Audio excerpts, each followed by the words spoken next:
Got to be around here somewhere. He wouldn't leave this house. I don't know what to think anymore. You run into that detective fella? Who is he? Can he be trusted? I think he one of the good guys. Well, you know, like us. Will he be all right with her coming? Praise the mother. You don't need to know about all that. Just help Just calm down. It ain't time yet. God, it hurts. As far as I can tell, Detective Comby seems to be solving problems, not causing them. Just be ready in case he starts anything.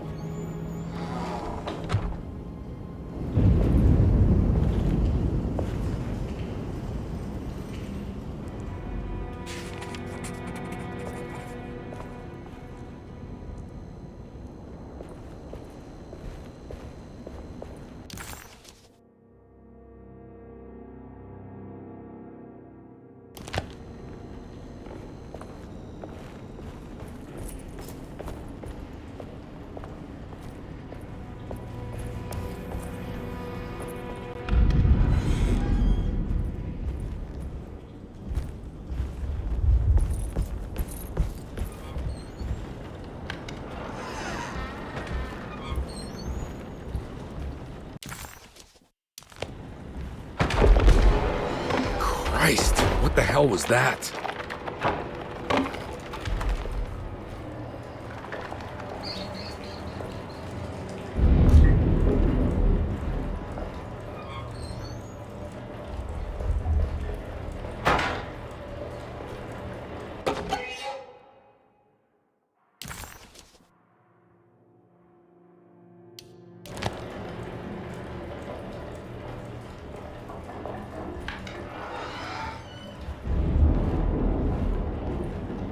It's blocked.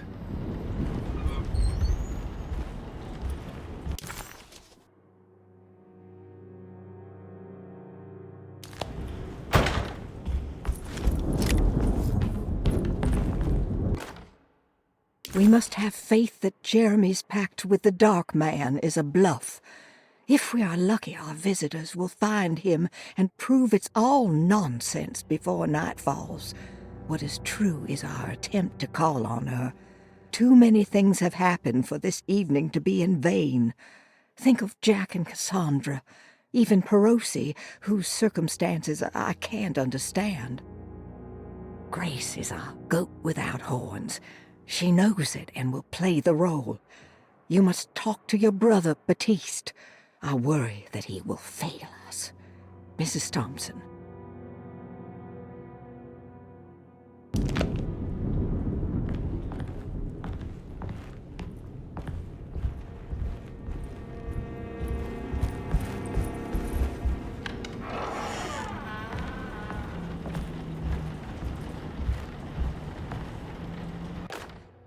Lunacy and the Astarte Artist Colony, a monograph by Yael Klein. In early 1909, the old Doretto plantation outside of New Orleans was turned into an artist's colony. 3 famous European artists rented the house and the surrounding land from the owner, the Ledoux family. The colony was chiefly run by Sebastian Cortez, who was playfully dubbed the captain by his collaborators, William Arges and Heinrich Kassel. The colony existed for 6 years, until one day all 12 members disappeared without a trace. It is widely believed that their disappearance is connected to the disastrous hurricane that passed through on September 29, 1915, but nothing truly supports this claim. What is known is their frequent participation in New Orleans nightlife, their love for hosting parties, and their elaborate contributions to the Mardi Gras parades as the Pirates of Pontchartrain. Accounts of their lifestyle can be found in almost every gossip column. It can effectively be summed up as carefree and bohemian. In late June 1909, the name Astarte first appeared in the newspapers. Cortez said the name came to him as he was painting. There is never any claim to knowing about the ancient Phoenician fertility goddess with the same name before this time. His fellow colonist Heinrich Kassel did know, because he later produced sculptures that show clear references to ancient idols of the goddess. It's impossible to know for sure how this name suddenly made an appearance, but it is interesting because of Derseto's history. Even the name Doretto is the Greek name of a Syrian fertility goddess. In the case of naming the plantation, Doretto was certainly not an accident.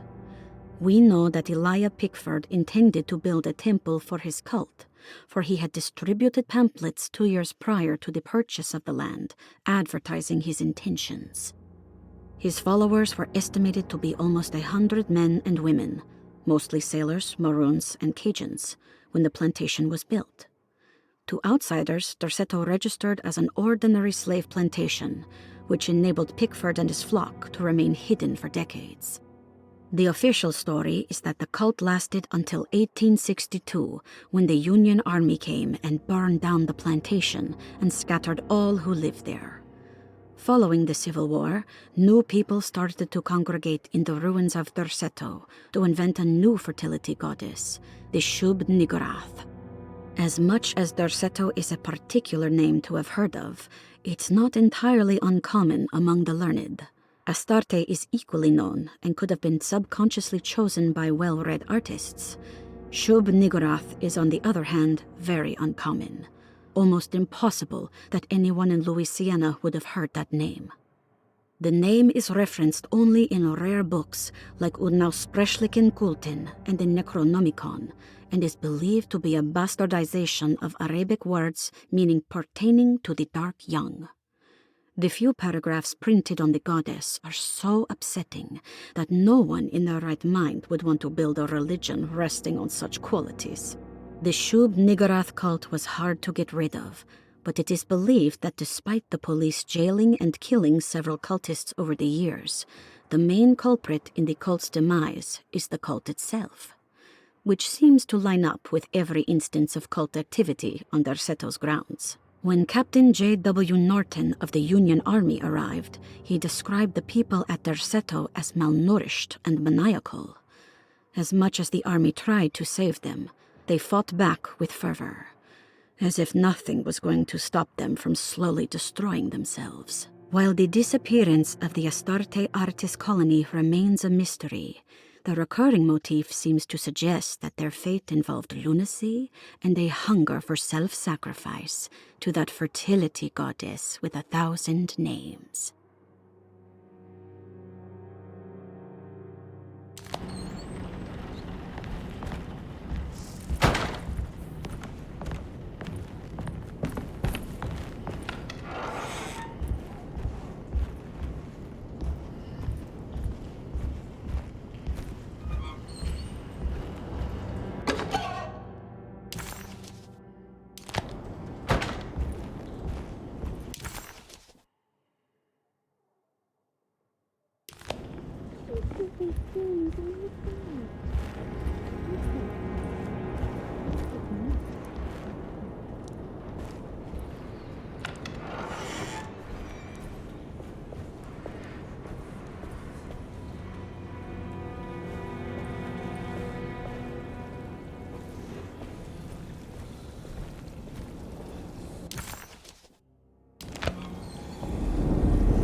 Mrs. Thompson, I understand the last week has been busy. Under these circumstances, I find it important to remind you that Doretto's concerns are not a public matter, nor is it something that should upset you. Please continue your excellent work, and don't spend a thought on the death of Perosi, or, more importantly, the suicide of Cassandra Beauregard. They should mean nothing to you or the staff. I rely on your loyalty, and trust that your close kinship with the Tabois siblings will keep Doretto's secrets hidden. Dr. Gray.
Detective Comby, I'm terribly sorry that my niece has pulled you into this mess.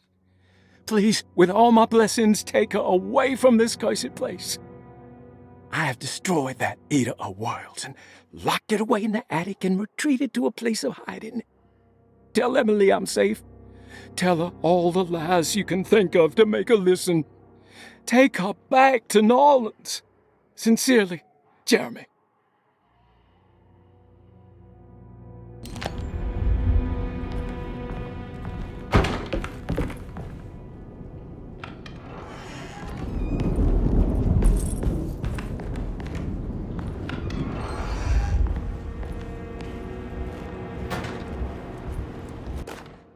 Brother, I need you to trust me. This is the most important moment in our family's history. I know you have doubts and that the terrible Mama Loa told you lies. I would never betray you. I promise. Lottie.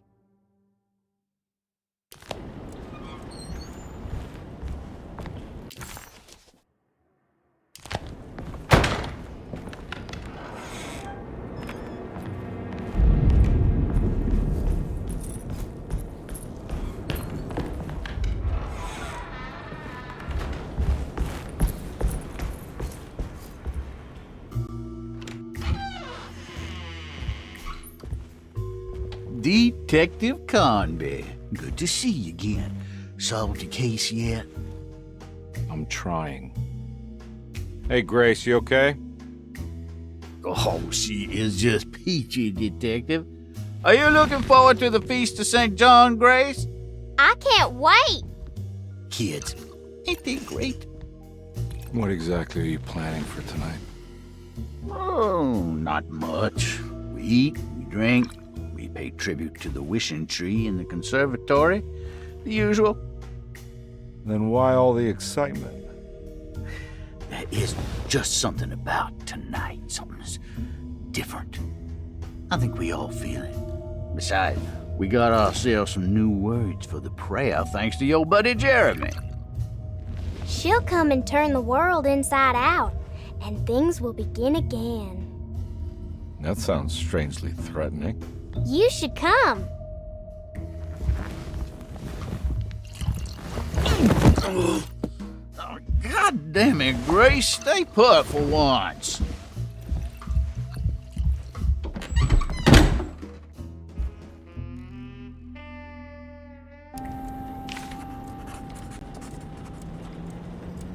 I better hold on to these. Wouldn't want them to get lost.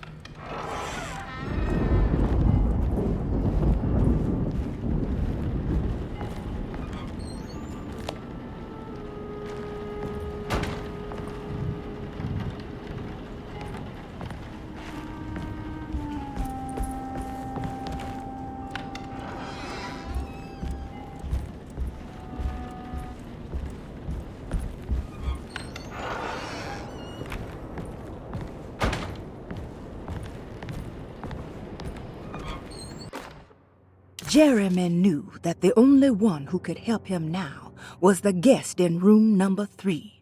The room seemed to have been empty for so long, but that wasn't allowed to be true. The story needed to be different. To include something from the outside, he would bring the guest back to room 3 and show them what was in that safe. 913. But those were not the right numbers. That was the combination for the safe in the clerk's office.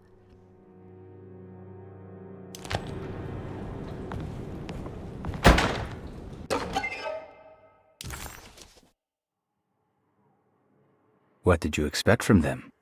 You created too much. There wasn't any room to breathe. Your reification rendered all possible worlds void. You took everything they could imagine and constrained it into something that you didn't even care about. Or maybe you did. Perhaps you cared the most of all. Maybe you tried to save them from themselves, and that is why you had to die.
can't leave. I got a job to do.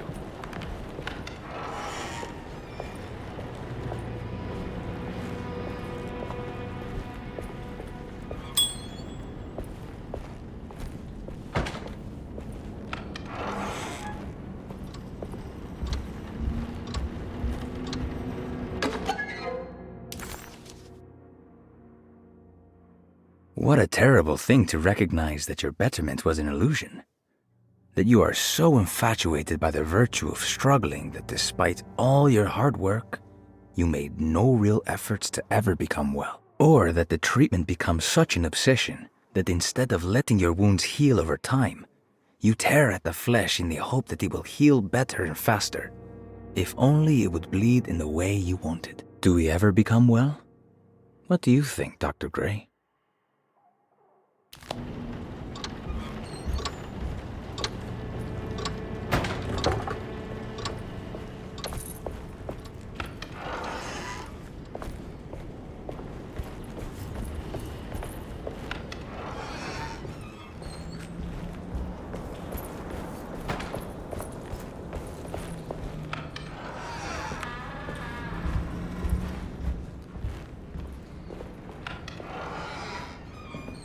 Surprisingly neat. Maybe I've been selling that old barfly short.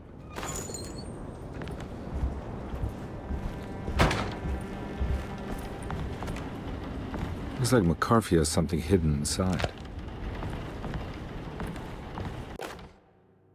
Sometimes I think this place makes me worse. That Doretto might be my grave. A coffin made of ostentatious architecture. A Taj Mahal for the drunken depressed. There's something about Doretto. Something about Dr. Gray. Like we all pretend that we're here to get better, when in fact we are here to be forgotten.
This is my room. I belong here.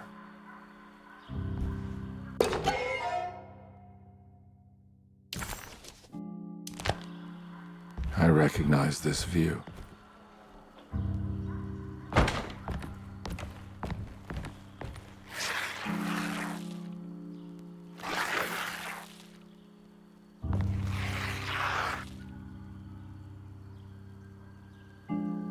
I know that number. Where's that from? I did this.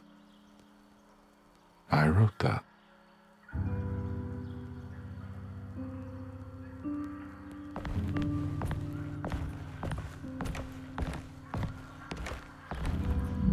I know the combination. I carry it with me.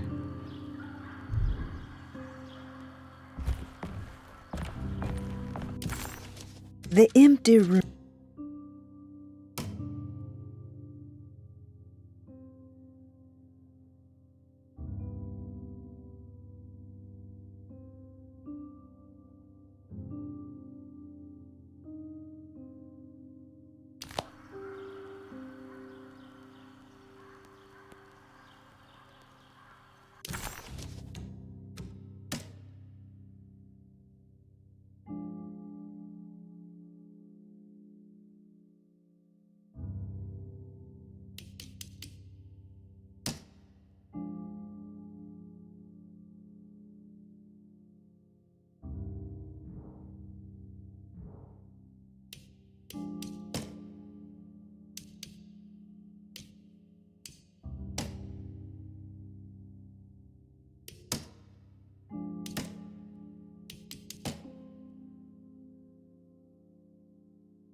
Louisiana State Board of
Detective, I have made many discoveries in my case.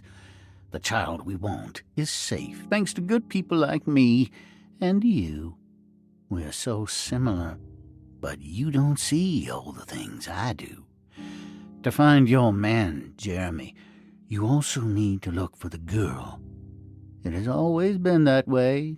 The young deliver us all. You should have a look in my room. There's a piece of the puzzle you will need. Take care now. My coffee.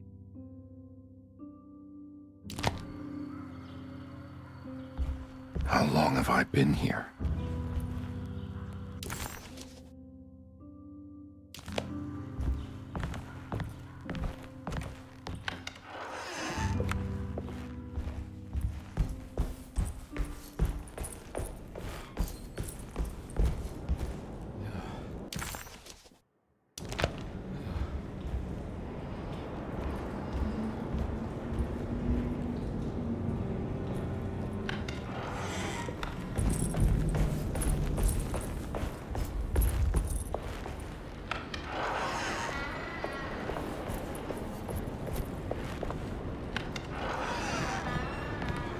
There must be a spare key to Dr. Gray's office in here somewhere. I don't have the combination for this.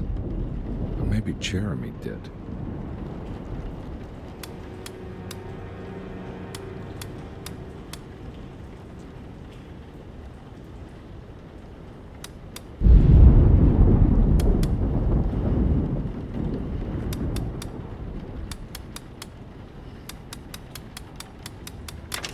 It worked.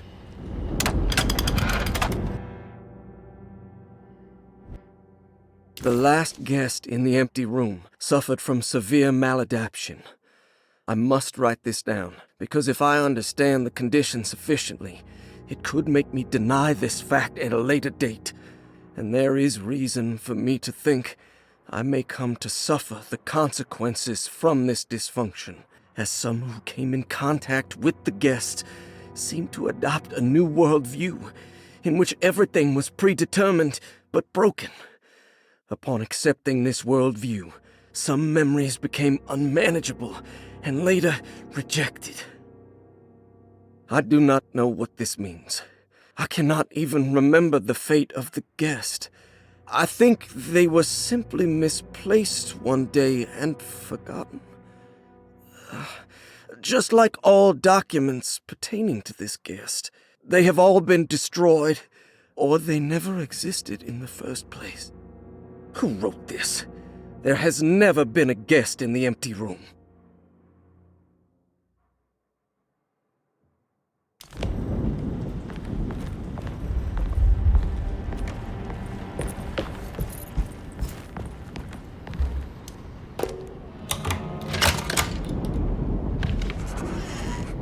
Dr. Gray's office, all to myself.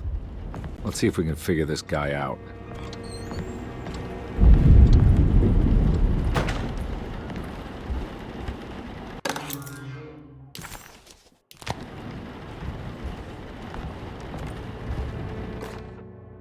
Dearest Dr. Manzetti, I find myself in a losing battle with my patient. As I've disclosed in my previous letter, his delusions have him completely captured. It's bad enough that he is torturing himself with paranoia, but his madness turns out to be quite persuasive to others, effectively laying the ground for mass delusion. I am writing to you in hope that you can give me some guidance. Beyond my ambition to avoid devastating surgery on my patient, I have grown worried about my own defenses. The words of my patient are deranged, yet they often resonate with something primitive within me. I have tried photographing his brain with X-rays. It was surprisingly difficult to get good results. Dark blotches on the plates kept obscuring all details. My patient looked at the bad plates and cried out in terror, telling me the dark areas was the shadow of the worm, eating him from inside. I could not see anything out of the ordinary. I hope this is a sign that my mind is not as receptive to the madness as I had feared. After further inquiry, my patient described the shadows inside his mind as some kind of chthonic monstrosity that wants to undermine his sanctuary. This is clearly a reference to a place he calls Teroea, a sort of library or convent that works as a psychological haven. With this imaginary haven threatened by this Chthonian, he has now constructed another, less pleasant hiding spot. Lately, he has been bringing up a metaphor of a steamboat that has run aground, that he feels like he needs to start the engines and reverse, but he is afraid that the hole in the hull would cause the whole ship to sink. I've been watching him turn this metaphor into reality for the last week. He knows it's made up, but he is doubling down, trying to make it a real memory. I feel certain that this is my chance to break through the barriers of his self-deceit.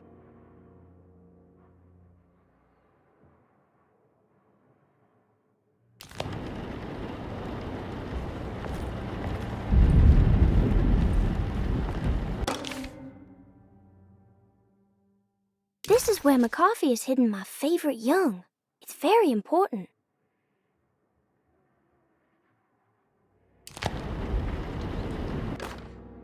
I have finished tidying up Miss Beauregard's belongings. I will leave it to you to contact her agent and have them collect her things.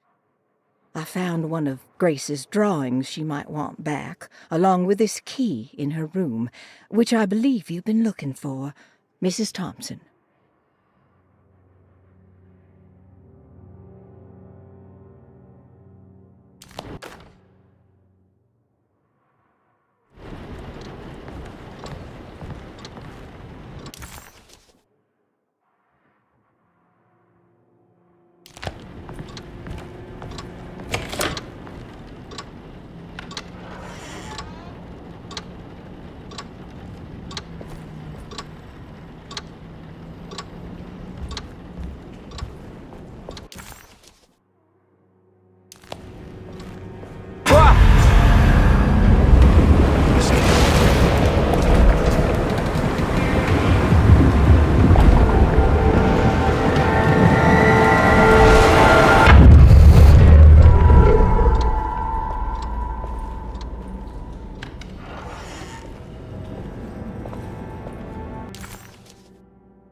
Looks like McCarthy has something hidden inside.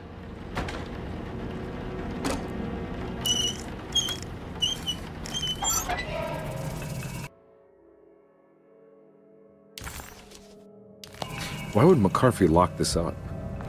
Was he trying to keep Grace from completing the chain? If so, couldn't she have just made another drawing?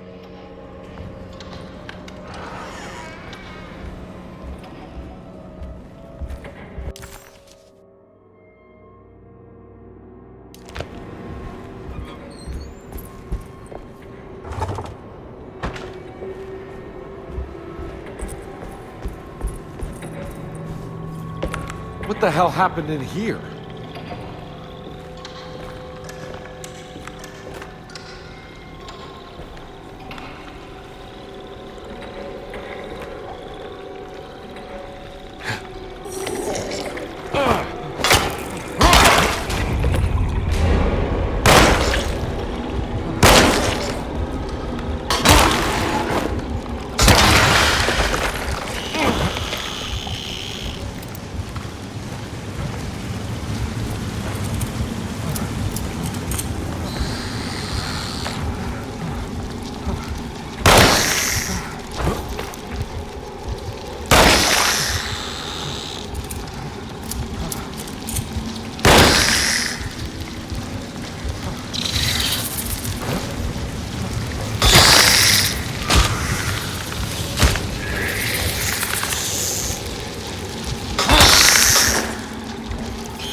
There's something missing.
Take this much more.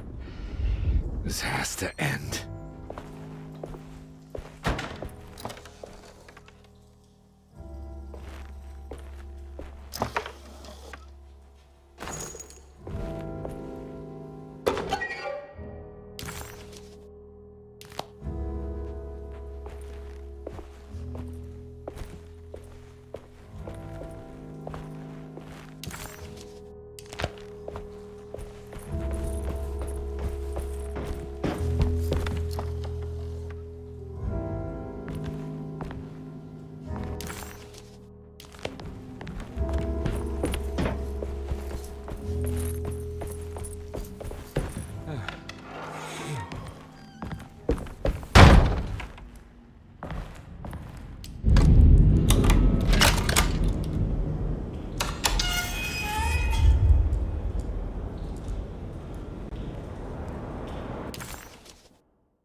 place looks familiar.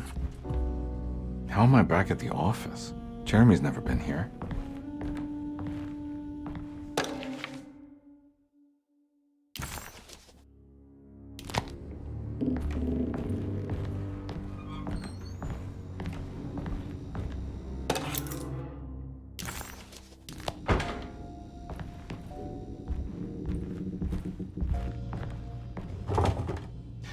I think I need to figure out where I'm going first.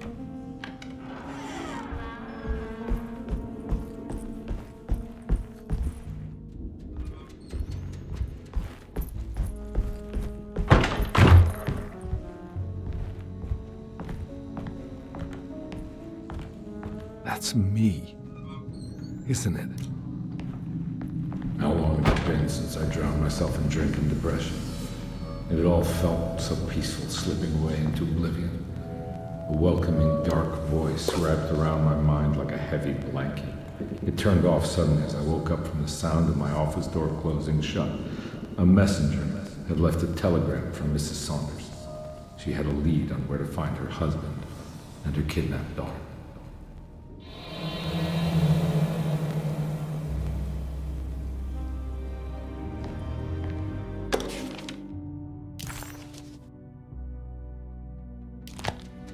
God, I used to drink so much back then.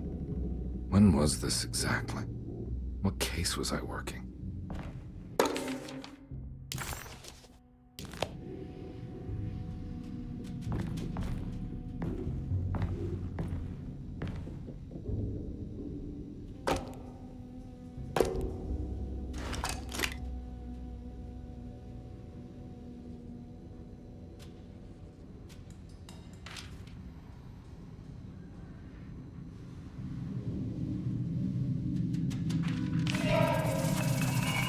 I remember this case.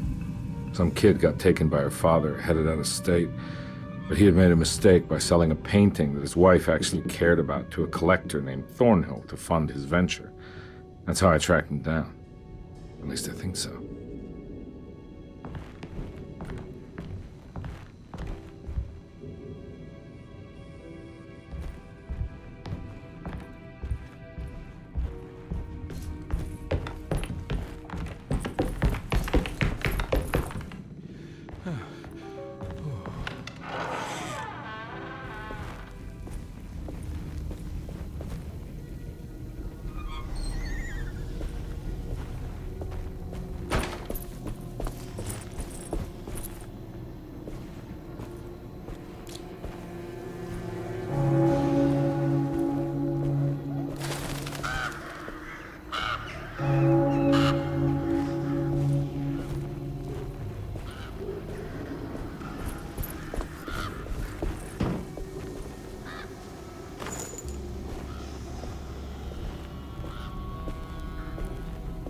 Thornhill wasn't a bad man, but he had principles keeping him from handing out information about his deals. So he needed some convincing.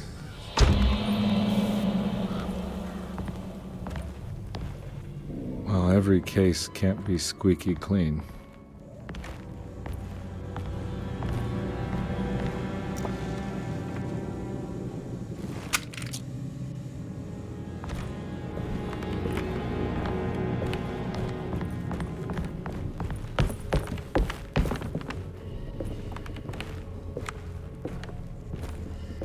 Mr. Saunders had sold a valuable painting to Thornhill, hoping the money would carry him to wherever he was going. The painting, now leaning on an easel in Thornhill's bedroom, had a certain mesmerizing gloom that seemed to call out to me, telling me I was needed for something important. I felt myself falling into the painting, only being brought back by Thornhill, thrusting an address to a Hotel St. George into my hand, and asking me to get the hell out.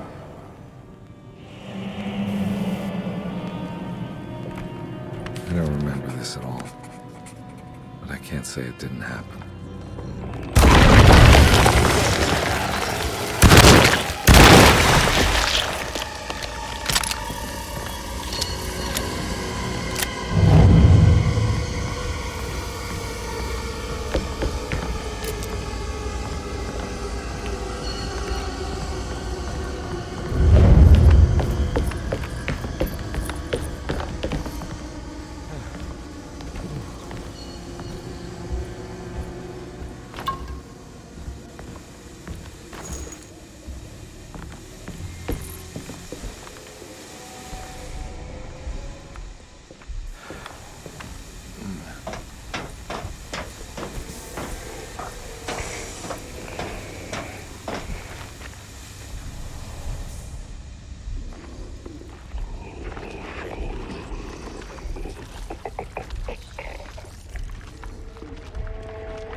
On my way to the hotel, the Morton gang caught up with me. I owed them money, a lot of it. I can't remember what for, probably some dumb gambling debt growing in size for each payment missed. I punched one of them out, and I sent the others packing. It was a stupid move. They'd be back.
I found him. In the hotel ledger, I recognized the handwriting of the signature, Ted Stryker. It was him. I could feel it. It was the kidnapper I was hunting. I put on my knuckles and hurried up to his room.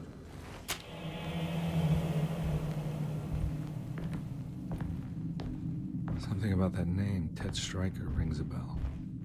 Feels vaguely familiar.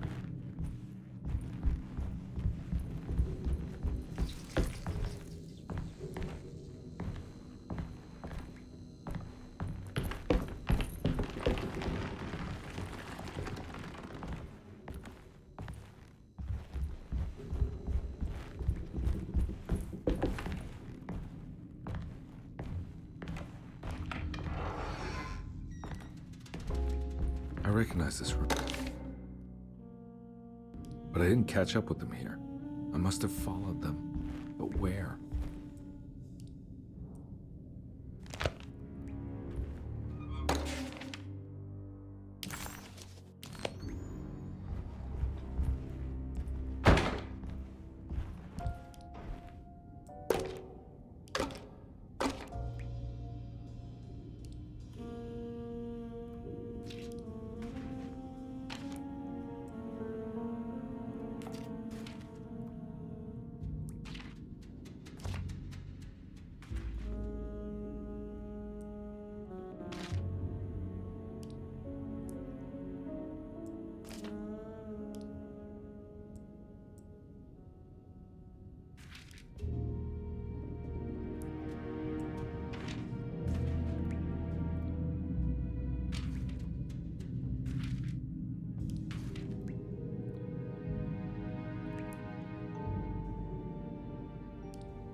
That's right, he was running away, ditching his old life and marriage in New Orleans to find something better in Tallahassee. and he took his daughter with him against the will of the mother. That's why she hired me. But I stopped him. I caught up with him at the Pearl River Bridge.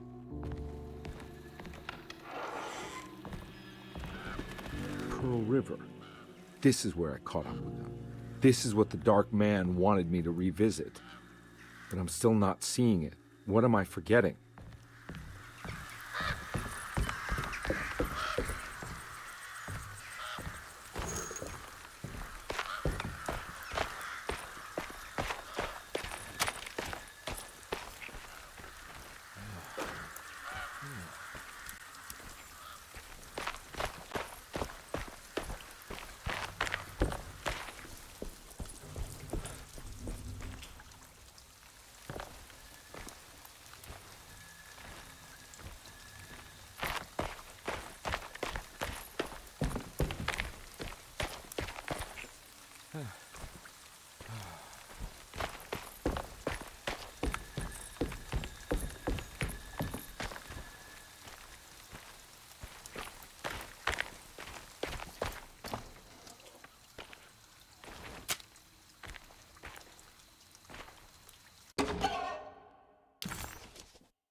Edward had heard the whispers for years. When he lived in Brooklyn, it was only on rare occasions, like when he as a child climbed that tall tree in Central Park, or when he almost drowned in the Hudson River, trying to save his despaired mother. The whispers became more common as he moved to New Orleans, but still rare enough to be ignored. Now as he walks the halls of Doretto, he knows what is calling him. He doesn't want to admit it, but the dark young in the conservatory is telling him to sacrifice the cabris and corn.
I can't believe I didn't recognize you. I looked a little different back then, I suppose. Was any of this real? How do you mean? This day, just... so much is happening. I can't... I think I've lost my head. Do you need me to apologize? I mean... I am sorry. I don't think I need to begin to explain. You're just a kid, Grace. I'm really sorry. I didn't mean for it to happen. Lies. More lies. No, really. I thought I was being a good guy by handing you over to your mother. I didn't know. I couldn't have known that she wouldn't care about you. I don't know how this works. What is this for? Some form of admission of guilt. Maybe acceptance. It's what the Dark Man wants. I guess we just watch my father die again then. You think he's alive? I know he is. He's down there, scared that he won't be able to get out. That he will drown with his daughter again. What are you saying? We gotta save him! We? Do it yourself. I'm down there with him, remember?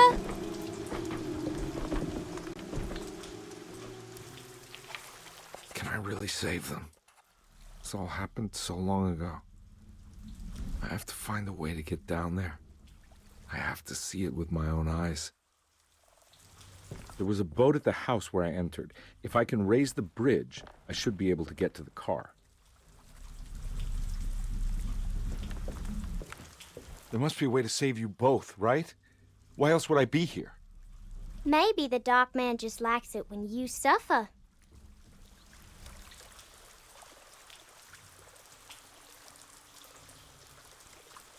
Don't worry, kid.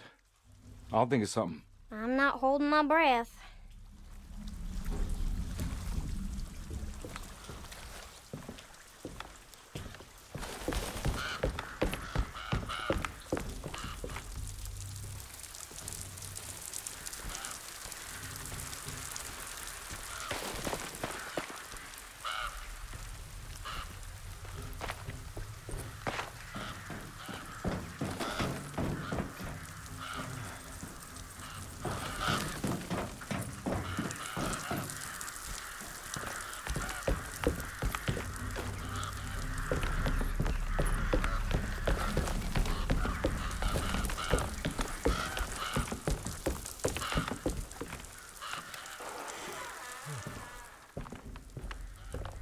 This must be where the bridge is operated.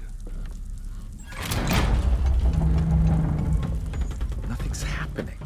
It's like something's holding it back.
There we go. I should be able to pilot this.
she go?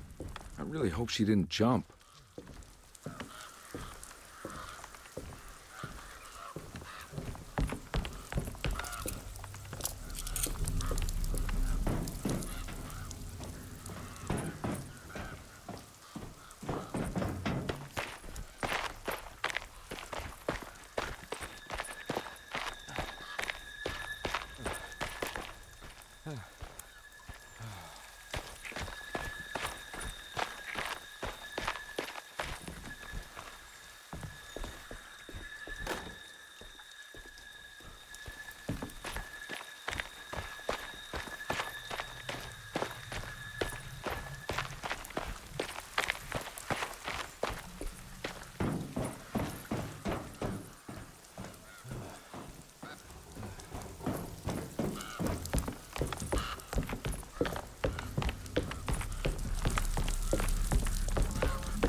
My God, Carnby.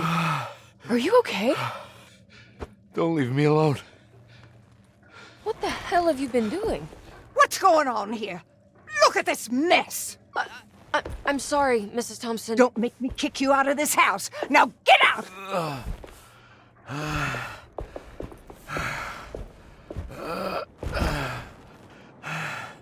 Hey, Detective. Mr. Carnby. I'm really worried about you. I'm okay. I just need to catch my breath for a moment. This place? There are some very disturbed figures around here. And I don't think it's just the patients. I've been reading some things about how Doretto has a deranging effect on people. I think it might explain things. What? Just take it easy, okay?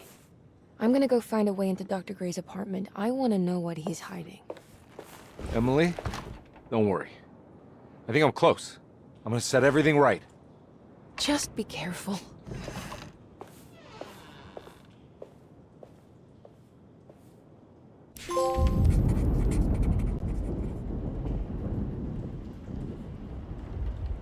Carnby had run their car off.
Doretto stands on a breeding ground for the grotesque, a temple devoted to rebellious growth, the most ugly and cancerous side of nature. You may be able to shield your psyche for a while, but rest assured your soul will come to pray to that hideous god in time.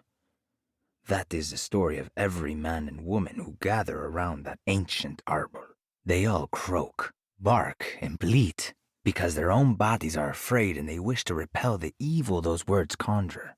Iya! Iya! Instead of that blasphemous name, they gossip in hushed whispers the name of Doretto, Astarte, and the black goat of the woods.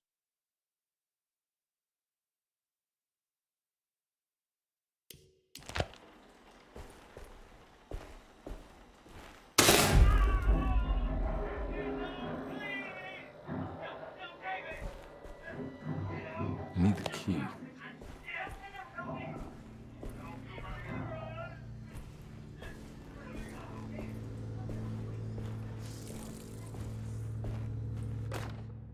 Radiography. Patient Jeremy Hartwood. Date June 14, 1930. Plates. Jeremy's skull proved difficult to capture properly. Partial radiographs worked best. A complete picture of the brain can be assembled by piecing 3 plates together. Observations. Even when looking at an assembled version, a shadow covers significant parts of Jeremy's brain. Possible tumor, but more likely that the equipment is failing. Jeremy reacted strongly to the pictures and claimed to see a giant clay worm eating and displacing his memories. Notes. While this exercise has left me nowhere closer to an answer, I feel confident that a Burkhardt lobotomy should sever all necessary parts.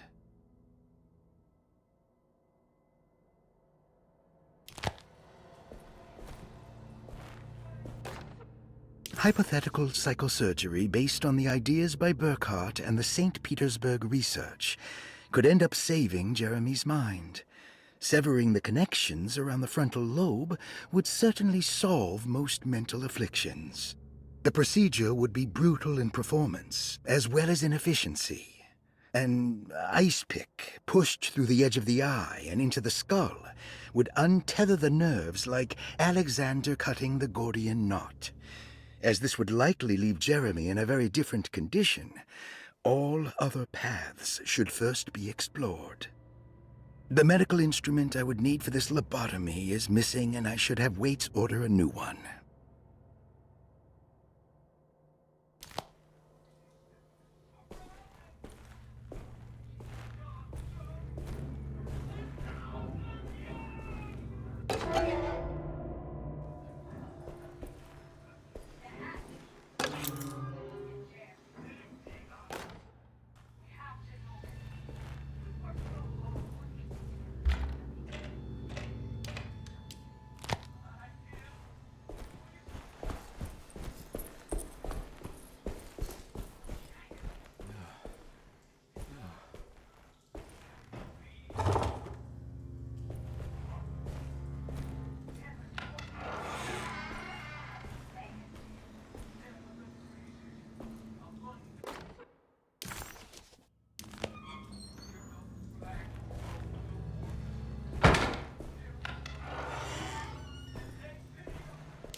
Don't mind if I do.